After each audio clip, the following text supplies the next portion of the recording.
പ്രമാണങ്ങളെ സ്വന്തം ഇഷ്ടത്തിൽ വ്യാഖ്യാനിക്കുക എന്നതല്ല ഇസ്ലാമിന്റെ അടിസ്ഥാനം. മറിച്ച് പ്രവാചകന്റെ ചര്യയിലൂടെ ഖുർആനിനെ സ്വീകരിക്കുകയും മനസ്സിലാക്കുകയും ചെയ്യുക എന്നതാണ്. അതുകൊണ്ട് ഖുർആൻ പറഞ്ഞത് വഅൻസൽനാ ഇലൈക ദിക്റ ലിതുബയ്യിന ലിന്നാസി മാ നുസ്സില ഇലൈഹിം.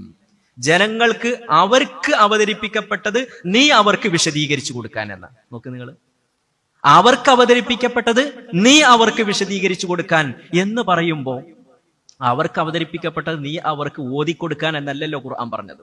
പിന്നെ നീ അവർക്ക് വിശദീകരിച്ചു കൊടുക്കുക. അപ്പൊ നിന്റെ വിശദീകരണത്തിലൂടെയാണ് ഖുർആനിനെ അവർ മനസ്സിലാക്കേണ്ടുന്നത്, അല്ലെ? അത് റസൂലുള്ളാഹി സ്വല്ലല്ലാഹു അലൈഹി വസല്ലം സ്വന്തം ജീവിതത്തിലൂടെ ശരിക്കും നിർവഹിച്ചിട്ടുണ്ട്. സ്വന്തം ജീവിതത്തിൽ പകർത്തിക്കൊണ്ട് ജനങ്ങൾക്ക് പഠിപ്പിച്ചു കൊടുത്തുകൊണ്ട്.